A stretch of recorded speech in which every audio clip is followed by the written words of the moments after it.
So Sima, what are your thoughts around terminology and FGM? How should we approach terminology in the UK, and should we change our approach when speaking with different communities or individuals? Absolutely. I think terminology is really important, especially for survivors. Actually, when I attend so many FGM events or meetings, I get really annoyed and I get really upset, even though I'm not an FGM survivor. It really upsets me when people refer to FGM survivors as victims, for example. Just because they have been subjected to FGM, I think what a lot of the media representatives, organization leaders, or people working on FGM, when they refer to a survivor as a victim, it takes away their power and it makes them look like, the survivors need our voice, survivors need our support. And that's not the case at all. You've met Hoda. Hoda can speak for herself. Everyone has their own stories to tell. And what we do at the Avengers is we always refer to survivors as survivors, not victims. You will never see us use it on our social media, on our website, or at our events. So that's the first part. And the second part is we try to step away from practicing when we, in our documents, on our websites, on social media. Because when we use the word practice and practicing communities, it creates that us and them culture, and it makes it sound like it's a medical procedure. So we always say performing FGM, or just refer to it as FGM, people who are subjected to FGM, rather than saying, practicing, we're practicing this is part of culture, this is part of religion. It's not at all. And that's one of the things that we want to change. We always say it's not part of any religion, it's not part of any culture. It's something that has been done for many years to oppress women. So, Hoda, what do you think the best approaches to ending FGM are, and who do you think are the key people making change possible within communities? So the best approach of ending FGM is basically what we're doing right now. Because if you think about it, how many people is going to listen to this podcast and how many people is going to be educated? And that takes me back to education, because education is a powerful tool. It is one of the most powerful. I don't think there's anything else more powerful. And I'm not talking about education, academic education as well. There's education in life. If you don't know how to talk to people, if you don't know how to come down to people's level to understand where they're coming from or what they have gone through and what advice can I give them, what can I actually offer for this person, that's part of education. We just think about education, it's like, how many masters or what university that you went. Now there's the education in life that we really, really need. So by ending FGM, one of the key things that I always say, and it always works for me as well as somebody who have gone through the procedures, is to actually and to provide safe space for these young women, for these ladies, because when you look women who are affected by FGM, it's not just FGM they are affected. They are affected because they might be refugees. How did they get here from where they come from, being a refugee? How did they survive the route to take to be here in this country? So there's so many different things underlined. So we need to find out what these women need. And by asking what they need is providing for safe space, providing knowledge, like what we want to do with the Favengers, like do pop-up and hubs so women can come and tell you what they need. And then we go back and we provide that. Not just to come and, say, because I remember there's a lot of organizations that you will go and say, we're going to do a lot of work in Africa. Okay, Africa needs a lot of things. What is it? Oh no, we're going to go and end FGM. Okay, so how you end in FGM? Then they go to the people and they will look at you in the eye and they say, right, so we are here to give you some money and educate you, and this is what you need to do, A, B, and C. No, this is not what I need to do. Excuse me, you came to my country, first of all. Who are you? Right? Who are you? Why are you here? And first of all, you need to ask me what I need, not you telling me what I need. And that is where charities and we're going wrong. That is one of the reasons it really has gone wrong, because these women need other stuff. How would you go to a community, a real little rural area in Africa, practice FGM, and say to them, perform FGM? Because following what Summer said, I want everybody to really think about the terminology as well. I have been using this for so long that I now, as an educator, have to educate myself as well with the terminology. So always please think about that. But you will go a very small village in somewhere in Africa. They don't have water. They don't have toilets. They don't eat every day. They don't have anything to eat. So how can you talk about where people don't even have water to drink? They don't have clean sanitization in anywhere. They don't have food to eat. So what makes you think they're going to hear you about FGM? What makes you think when you came on this airplane and said, we are ending FGM in Africa? No, you're not going to end FGM because somebody who don't even have a period pad, right, not going to be thinking about, yeah, I want you. So we need to really ask communities, what do you need? And then provide based on that need.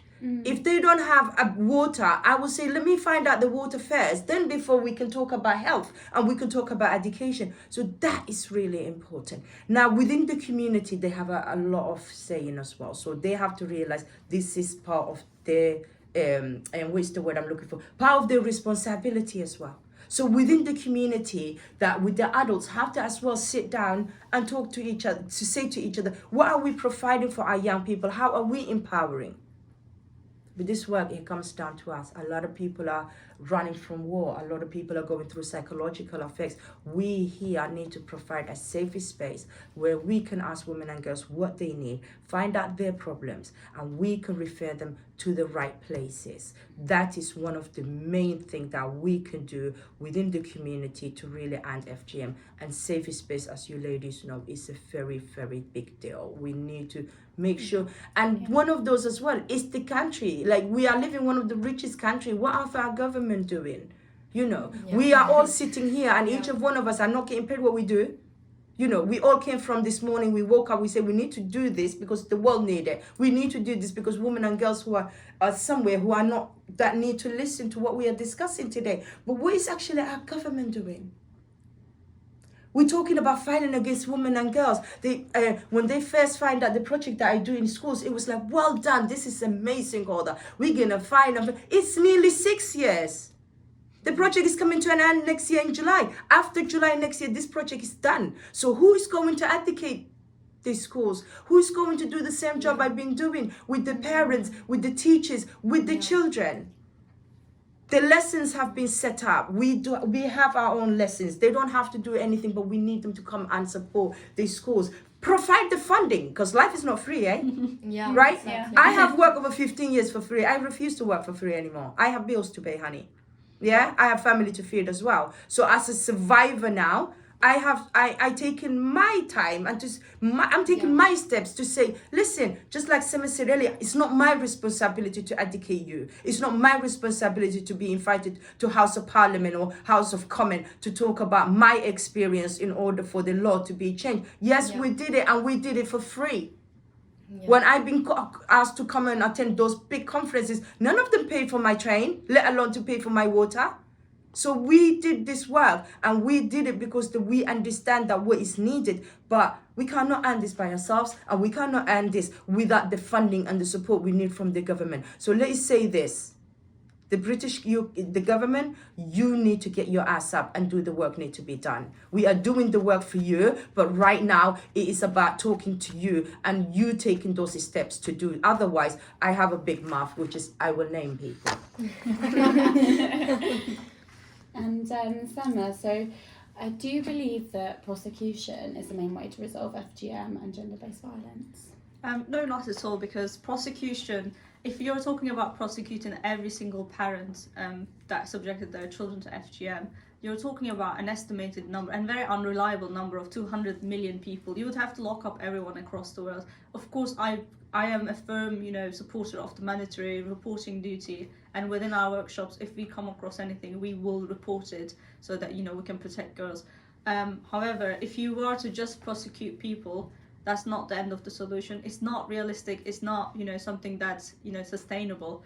And I think the best way of approaching is our way of approach and the other grassroots organizations approach.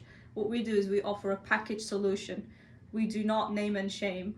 You can come to our support hubs. You can talk about your other issues, your mental health issues, your problems in the household, anything that you might be facing as an individual, as a person. We're not labeling people FGM survivor, at risk of people, and packaging them that they have the same problems, because everyone can have different problems. And that's one of the reasons why at our support hubs we do not question household income, for example, or their visa status. So someone could come from a 100k household. We don't know if they have access to their finances, and we don't know if they are being subject to gender-based violence or FGM. And time again, and there's no time limit on visiting our support hubs, they can visit it as long as they need it, as long as we have the support available. And along the line, they will, along the journey, find out what they need. They will figure it out for themselves and ask for help. And we will do whatever we can to make referrals. We will do whatever we can to amplify their voices, create opportunities and platforms, but never speak on their behalf. And I think with this approach, there's a lot of prevention work, because we do not want people ending up in prison just because they haven't had this conversation before. And within a lot of families who had FGM or who are subjecting to gender-based violence, it tends to be that, you know, they've never talked about it. I know from my own experience that you're not allowed to talk about gender-based violence, because even if you do, because so many people are involved, it's your aunts, it's your uncles, it's your parents, there is sometimes no trusted adult, or maybe there are some trusted adults, but, you know, not with power to do anything. So in my case, it was my mom. She, you know, had the autonomy, she had the power to continue sending us to school and keeping us away from child marriage. But again, if she was to die, I would not be sitting here. And when we talk about this, then you would have to prison my entire family apart from my mom. So I think it comes with a package approach, and it comes with not having that us and them culture, because FGM, gender-based violence, again, to highlight, it's everyone's concern. And a lot of the prosecution officials, you know, whether the police or government officials, they need to understand that this is not us and them issue. This is not their issue. It's our concern. One girl's safety is all of our concern. And they need to approach families with a bit of empathy, and they need to lead them to organizations like us. They need to fund organizations like us, so that we can create more and more safe spaces where we can talk about things without, you know, cameras recording, without them, you know, being risked of being prisoned, without them being, you know, named and shamed. So addressing things structurally more than just the point of the iceberg, and then you leave everything that's underneath behind. If you just focus on that little bit that you're seeing, there's so much to unpack. Yeah, so Hoda, what would you say is the role of the healthcare system in helping to end FGM? A role of healthcare system, as I said before, is duty of care. That's the first thing. As a healthcare profession, you have a duty of care to your patients, regardless of their color, their beliefs, their sexual orientation. But when it comes to FGM is just the same. This is the thing as well. We do safeguarding training every year.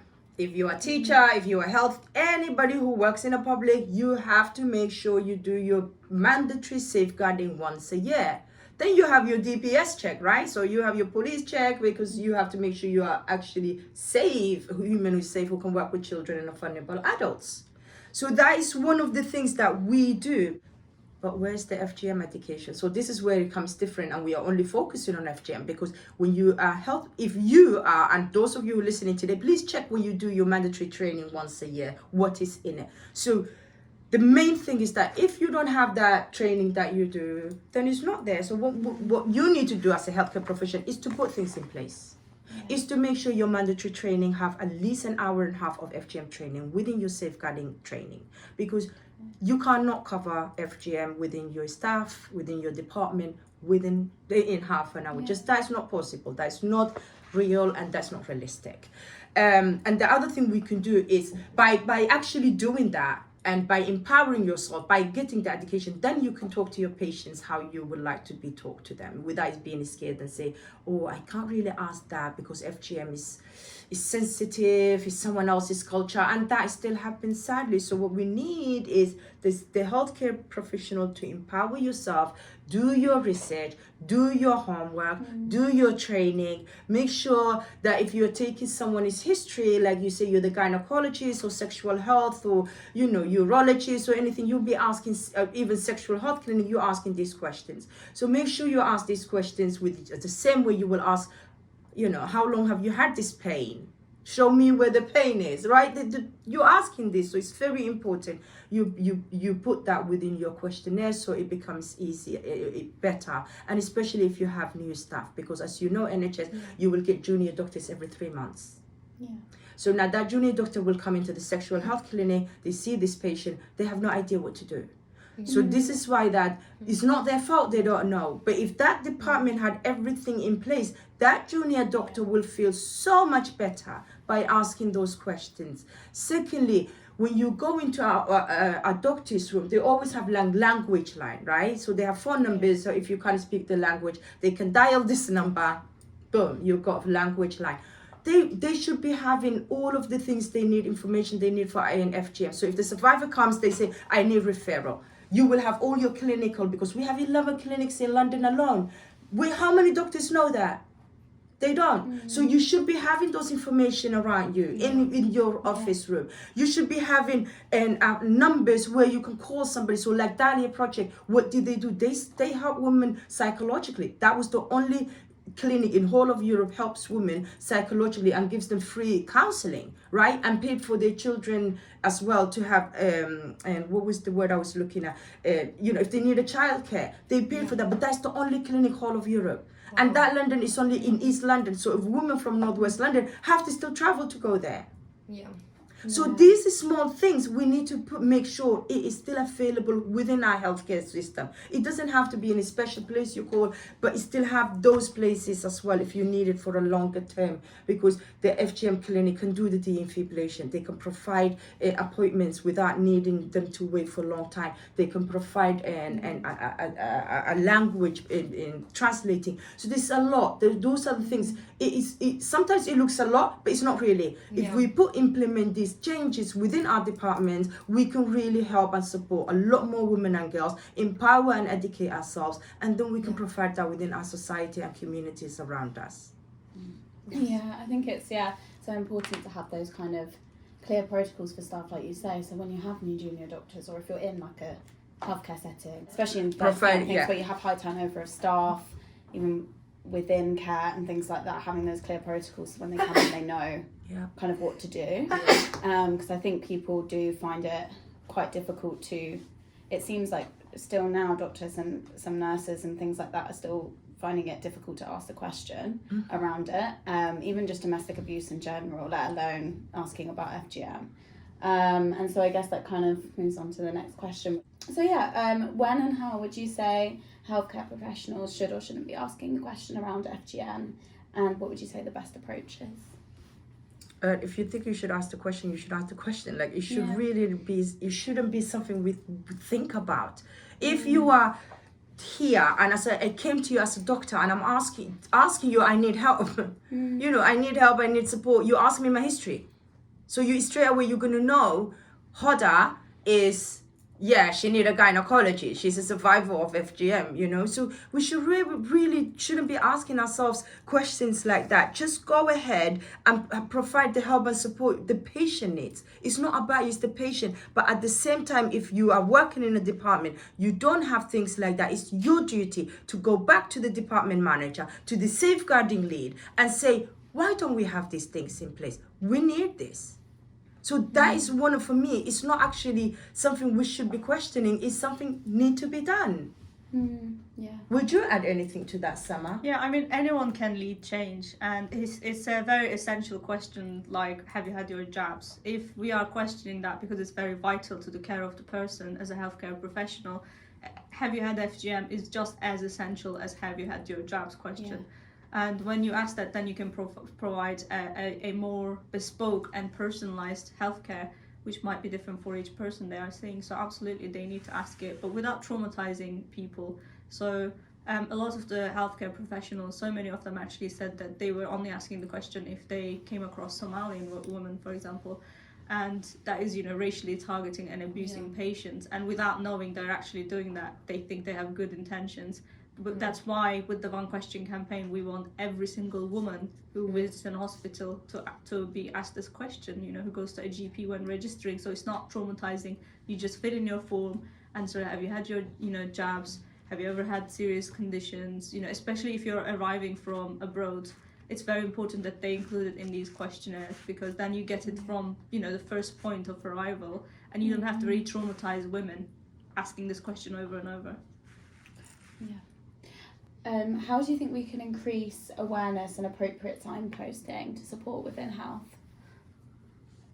How we can, again, I think communication and education, talking. I am really, really big believer of talk about things that bothers you. Talk about what you're happy about in life. Talk about what really, this is the best way to really, really end all of these, you know, violence against women and girls, children being mistreated, children being abused, is just educate, you know, go out there and talk about it and educate each other. And no matter how hard, because sometimes these questions can be hard.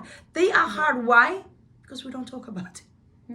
Why is it hard? Because we never made it as normal conversation to talk about issues, especially affects women and girls. This is not a special lesson we need. You don't need a special lesson. You don't need a special university to go and to learn these things. These are really a humanitarian stuff we should know as a human being. So that is one of the important things, is to always educate yourself and always speak up. Share your thoughts, share your worries. If you are worried, let's say if you are my doctor and you are worried something, it's okay to ask. You know, or even go and ask your colleague. It's not, you don't have to stay in the room with me, you know, when you know you can't really help me. Go outside, and one of your colleague next door might actually say, you know what, you need to send this person to the gynecologist. Or maybe you need to send this. Sometimes knowledge is the power, and if you don't have that knowledge, don't be embarrassed to go and get the knowledge, you know. So for me, that's really is one of my biggest in way of always talking about, is educating yourself and making those conversations like really normal by talking about it.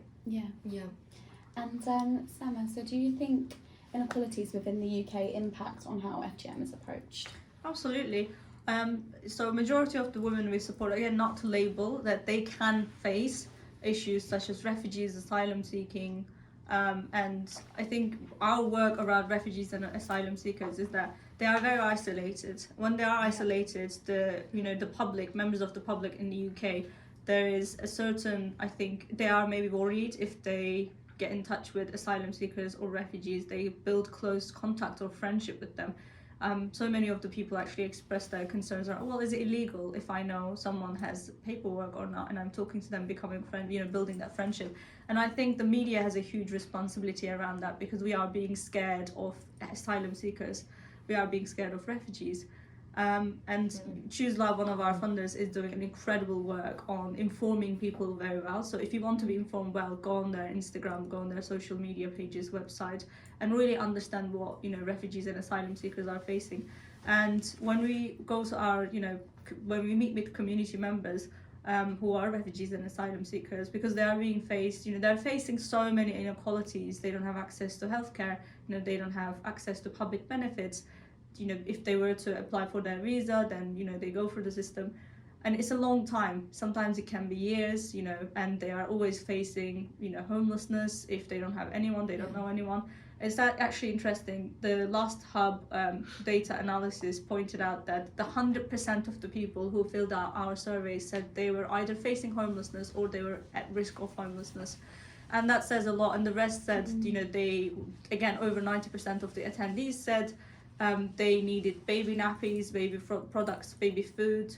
They needed a safe space, shelter. They needed food support. Especially mothers are really struggling, and these are very serious inequalities we're talking about. And when you're talking about all these, how can FGM be your first priority, or other forms of gender-based violence? Because you're just surviving the day. And if the members of the public who have access to safety, let's say the middle class, as we refer in the UK, if they actually had the knowledge of what people are going through, then they wouldn't, other them too much and have a better understanding and think, okay, FGM is not really our concern, it's not really our issue, it's these people doing it. And if they stop thinking like that and wording it like that, it wouldn't be this damaging to the people actually who are going through all these things. And again, government organizations like us, everyone, every single member of the public has a responsibility to speak up. If you have a mouth, you can speak, you speak up. If you can write, share your thoughts, share your feelings. And if you're not educated, there are incredible platforms, including ours, where you can go online and get educated. Yeah. And I know as well, you mentioned before about kind of Avengers training programs and things like that. I was just wondering what kind of impact you hope these will have, training programs? I think each session will be very it will be transformational for people attending, because we have seen in the ones that we have done so far, every single person who've attended said, wow, I have never been in an educational session like this. It wasn't boring. I didn't feel like I had to sit through it. It was very engaging. And we include an hour of question and answer session. And that means that, no stupid questions. We're not shaming people. We're all here to learn. We're all here to share. And you can ask any question you like if you feel comfortable. And if not, there will be opportunities where we create, you can just pop it in the question box if it's online, or if it's in person, then again, there will be a physical box where people can pop in the question.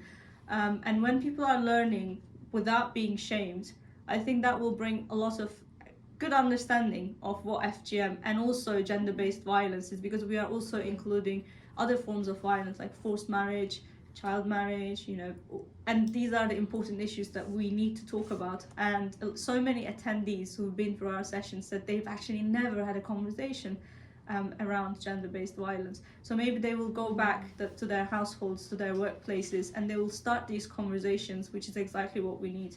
And by targeting everyone, not just healthcare professionals or government officials, we want to train everyone. We want to train, mums or parents at baby shower parties. They can book us for any occasion, and we are happy to just go there and have a very nice conversation around FGM and gender-based violence, when they will feel, wow, I'm very much informed. I know exactly what I need to do. I have my homework, so I will look after myself and everyone around me.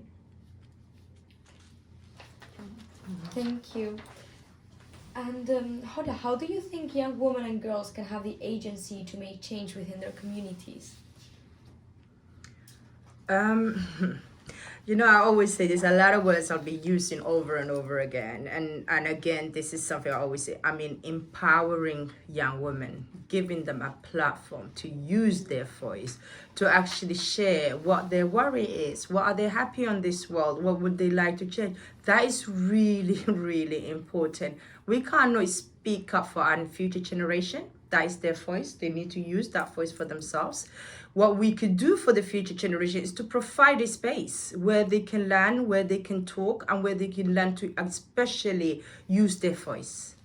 Role model is a big deal to me, because if you don't see somebody like you up there that who's doing different or survives certain things, you won't think in the same way. That if you're having if a young girl is going through a hardship right now, if she never sees somebody up there who's like her for same language or grow up the shit, she would never going to see a way out, right? So that's what we need. Role model is very, very important. I always say this to Mabel when I met Mabel. So Mabel is the other co-founder of the Vivenges, and when I met Mabel, she was 17-year-old, who's just learning about the world and how things are going, and looking at it now. Look, the Vivenges were born from the back of that, and we raised money for the first anti-FGM billboard in Europe, not just in London, in Europe. It was around Heathrow Airport, Southall and Greenford, so people, if they're driving through the airport to the airport, they can see. That was a way of raising awareness, right?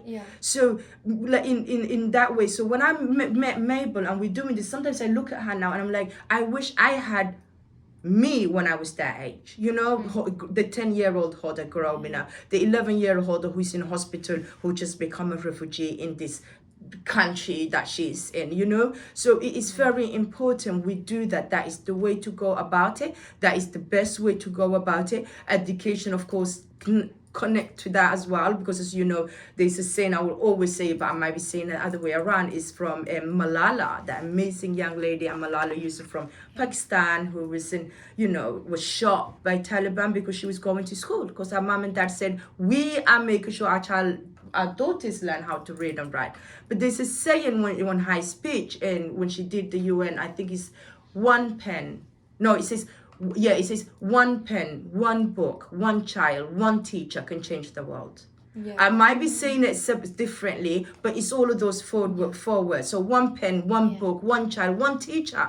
We know that's powerful. We know that can change children around the world. That can empower children. So that is what we really need. And that's for me, as a survivor, as somebody who came through all of this hardship that were in front of me, who came out the other side, because I'm happy who I am. I enjoy who I am, and I enjoy chasing politicians around the world to change. But then again, I was given that platform. Yeah. You know, so if we need that, we need to empower young women and young people, even boys. We need to teach boys how to, they need to respect the women. That is some of the work I do. It's not just with girls. I work with boys. Yeah. When I'm doing my FGM lessons, it's not just for girls, because what Yeah. good will that be? So when I'm talking about the boys, and I will say, so boys, you know that FGM only happens to girls. Why am I talking to you about this? You know, the first thing I remember last week, one of the boys said, because miss, I don't know if it must be my mom. It could be my mom, it could be my sister. I need to speak up for them.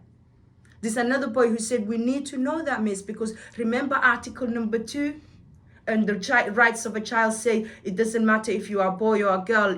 So this article says it doesn't matter if you are a boy or a girl, if you are rich or poor, if you have religion or not, if you are disability or not, if you are if you're white or black, if you are a boy or girl. Each and every single child under the age of 18 have these rights.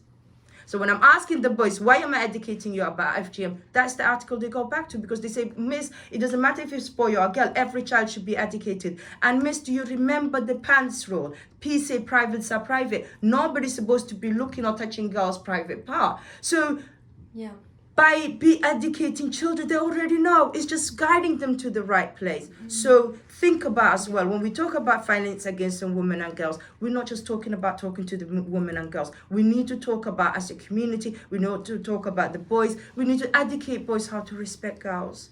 You know, because like I said, that's their sister, their mother, their best friend could be a girl. So we need to really make sure we empower boys as well, to make sure that they are children who are growing up, who need to be guided as well. So we always need to make sure of that. Yeah, so you believe that education is a key resource for young women, girls, and young boys as well, to end FGM as a performance. We can only end FGM if we're all together. Yeah. FGM is a worldwide issue.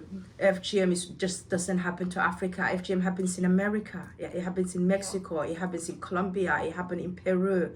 There is actually a documentary that we find out not long ago, and it's called The Cut. No, not The Cut. It's called Cut, Exposing FGM Worldwide.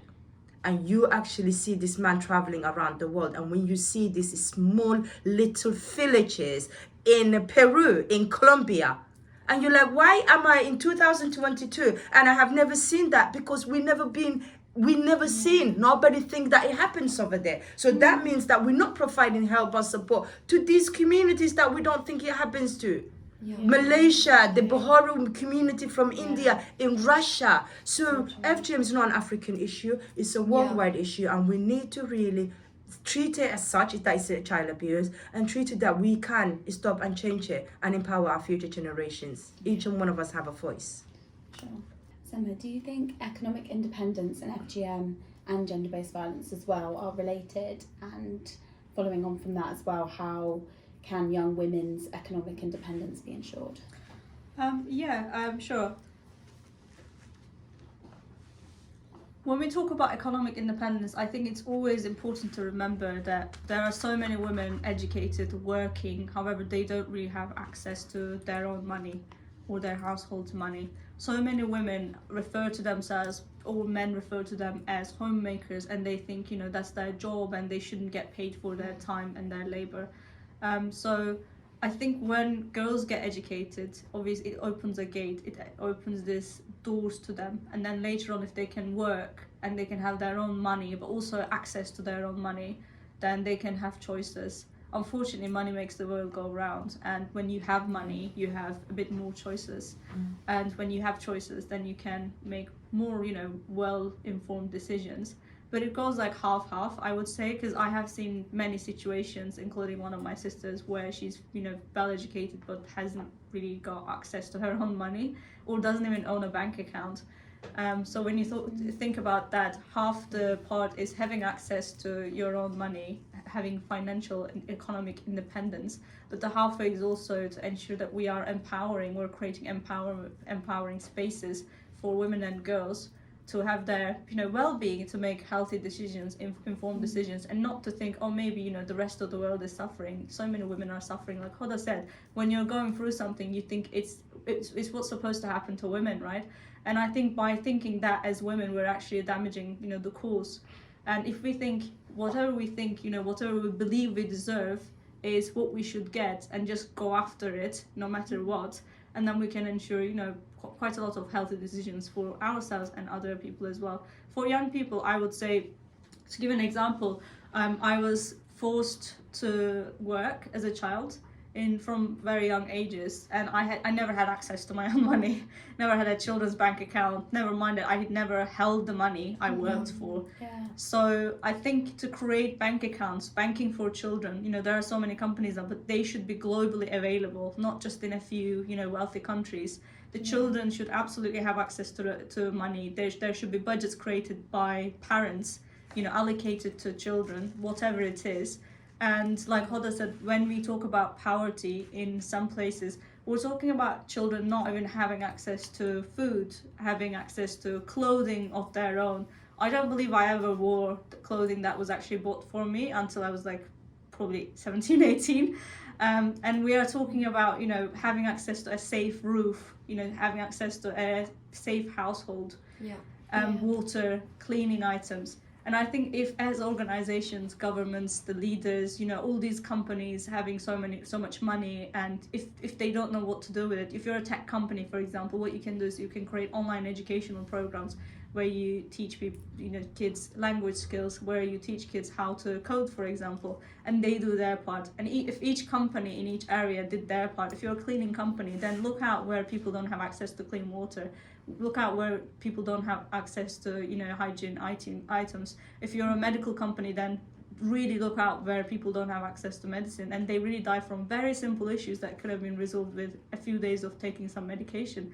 And I think when we say everyone has a part to play, this is what we mean, everyone.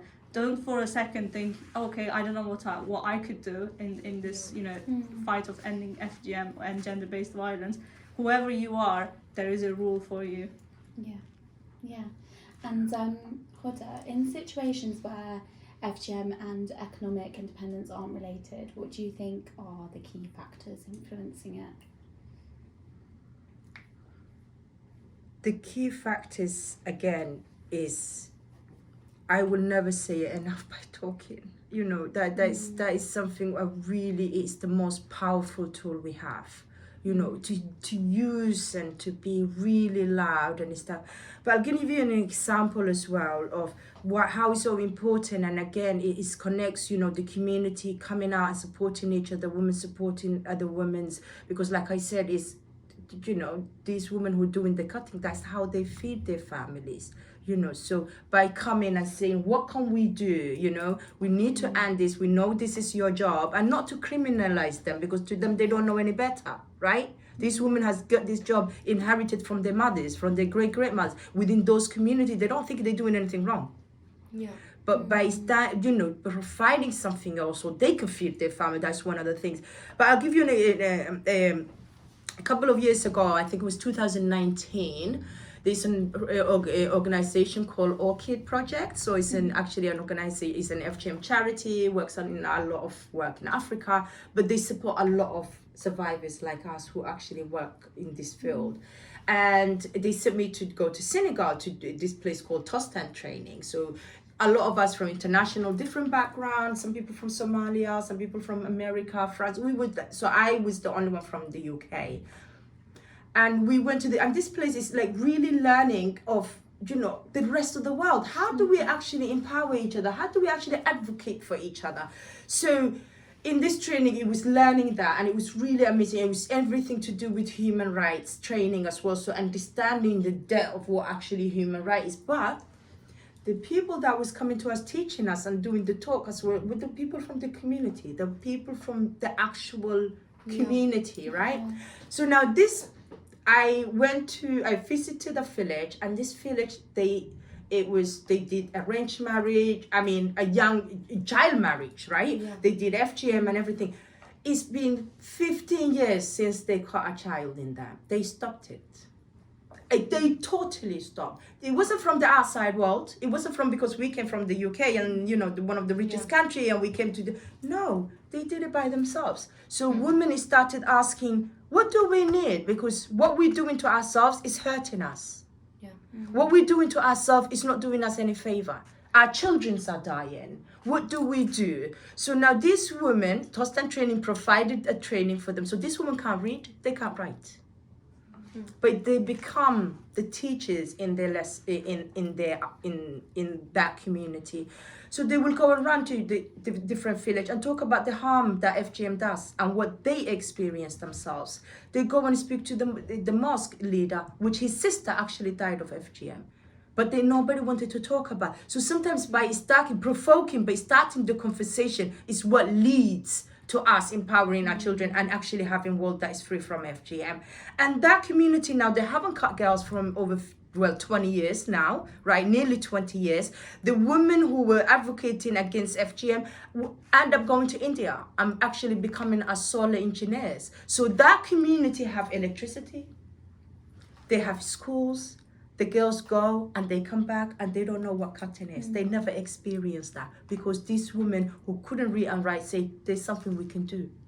And now they have electricity too. So some of the girls I met are just like you two. They do podcasts, they do radio in their little villages because auntie next door just came back from India and she's the solar engineer. This woman can't read or write either, but guess what? They educate them, they actually teach them in colors. So they will know yellow means that, black means that, green means that. And this woman will go around. So each by village now, they're getting more electricity. When she finishes with this one, she goes there. And within that, there's an education. Why are we harming ourselves? FGM is against the law. So you have to really figure out what is needed and go about it. So that is how economic side of it, the community side of it, and women on women as well, because it's very important women see other women empowering them and saying to them, if she can do it, I can do it. This next question is for both of us, and we were wondering, what is your opinion on the role of the media as a resource for women and girls to advocate for a change within their communities, and what are the main challenges for the media to reach women and girls? Media plays a huge role in ending FGM and gender-based violence because it gives a platform to women and girls to think, like I said before, oh, okay, I'm not the only one going through this.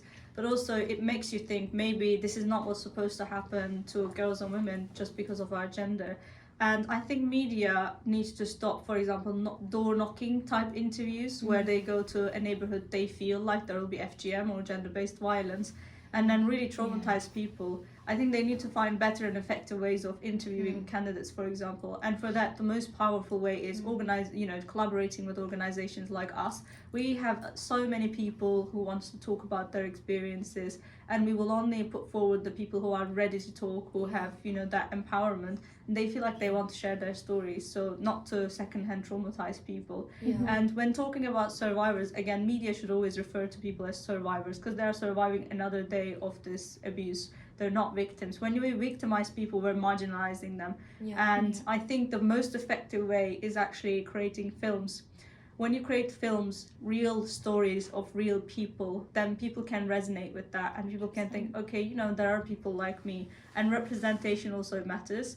So a good equal representation on media, not just a few people that, people go over and over again. And one of the mistakes that the UK media especially does is, okay, we want to talk about racism, a news channel, and they go to the same person to talk about racism, as if that person is the racism ambassador in the whole world. And there are so many people. When representing different people, different stories, then you're reaching out to different children out there, different women out there. They can look and listen, and different men, and they can just say, okay, I find a bit of myself in this person. I feel represented, and that really matters. Our co-founder, Mabel, she's not here today, but she creates impactful, amazing movies that takes you into the issue, and as if you are there, as if you're that person going through the things. And I think we need more Mabels, around creating films, reflecting stories. Yeah, sure. For sure. We also were wondering if you could tell us a bit more about your own personal campaigns and awareness raising, and what impact have you seen this have? So, for instance, the movies that you were mentioning previously. So I'll start. The impact, the impact is why we are here today. So one of the first things is it is always hard personally I would say that it's not easy to talk about your life story to the whole world, let alone to talk about something that's really private. So it wasn't just I woke up one day and I said I'm gonna do this. I did it because of the experiences that I have experienced within, for me as Hoda, with my health, not being able to have children because FGM denied me having a children on my own, you know, because all the operations that I had when I was a little girl, with all the problems that came with it. I couldn't even have IVF because I had an IVF and I miscarried and I nearly died, you know, again with all those operations and the adhesions that I had. So it's not easy to actually to be where we are, but actually somebody have to do it, isn't it? So just like we were talking about the media, if the media have a big steps to helping anybody, like, you know, it's not just violence against women and girls, but just any people who need help together, right? Because you telling their stories, and I'm saying that because I believe storytelling is a powerful thing. Storytelling in Somalia, like we sit around and we used to hear how our grandparents used to go herd the camel and do that was storytelling, you know. It was how we knew about our culture, how we knew how our ancestors lived, and you know, they didn't have electricity, the light, you know, so that storytelling is really, really powerful. So that is one of the things. So, but personally, it's hard. But I would say anybody who's might be thinking about after hearing us here and say, you know, this was happened to me or was happened to somebody I know, it's not fair. But how do I do it? Is that don't ever question your voice, because your voice is the most powerful tool in the whole world. Like once you have your voice and you use your voice, you won't believe how far it goes. But at the same time, that remember, there's always people who love you. There's always people who are around you who will help and support you. So before you do that, seek advice. Like someone said, like there's so many organizations. When in my time I was talking about FGM, I didn't have anywhere to go to. I couldn't go on Twitter, didn't exist it. I couldn't, you know, read on in organizations like that. It was my best friend Layla that I would say, what is this and what is that? And with her guidance, then that is, and then I met ORCID and all these other organizations who were supporting us. It's really important that your own space, take your time and speak about it, and then go out there and do what is it that you believe. When we say campaigning can be so many different things. It means so many different things to people. So if they say story, this is what I will always say, if there's something that is story that is so closer to your heart that you know that by adding to your voice can change something, then do it. Go ahead, take that first step, no matter how hard it is. And always remember, these people are here somewhere that who can help and support you. I'm glad that we have social media where we can send messages and, you know, and talk to each other, even if somebody far away from you. So take that advantage, but always remember you're not alone, and it's not the easy step to take. It will take a while, but just keep on pushing. Yes, thank you so much. And the last question would be, like, what does having an intersectional approach mean to you and for Avengers as well? So I think that comes down to, again, a very inclusive, collective approach to feminism and what we do at the Avengers. Even within the same neighborhoods, within the same country, the problems that women are facing or girls are facing might be so different. In a household, you know, I've read it in one of the books that an Egyptian lady who runs a household and has so many cleaners had so many issues of herself, and she thought it was the end of the world. But then the cleaners that came into the house also had their own issues. They were different, but you know, there are different issues, but still they are struggling. And I think it's important to remember that we shouldn't talk about other people's experiences or other people on their behalf, and we shouldn't victimize them. We should always create powerful, empowering platforms, safe spaces where women and girls can come in and talk for their own experiences. And in some cases, if we have to speak on their behalf because they don't have the platform, then it's important to bring survivors, I think, and that's what we do in the Avengers. You know, at the Avengers, we always have survivor-led approach where we talk about these issues, you know, from our own experience, and that's very important because, again, representation matters. Thank you so much. Thank you. That was thank you so much for coming here, and talking to us about such important topics. And I hope that people listening to us resonate and are able to start these conversations that need to be happening and speak up. Even with change, the things will change as we speak up, but that's the whole point of speaking up, just creating these conversations and changing the world around us. So thank you very much. No, thank you. I really wanted to say this. Thank you so much for having us, because like we said, is that we could talk about this behind closed doors, but you need that support and help to make your voice to be heard a lot fair and far away, and that's what you are all doing. So just remember, each and one of us are doing something to end this horrible procedures that happens to women or any violence against women. So thank you so much for giving us the platform, and thank you for letting us speak what is closer to our hearts. And anybody who's out there listening, if they need help and support, this always help and support.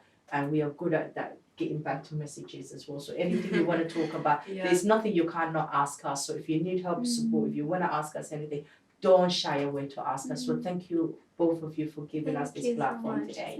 Thank you so much. Yeah.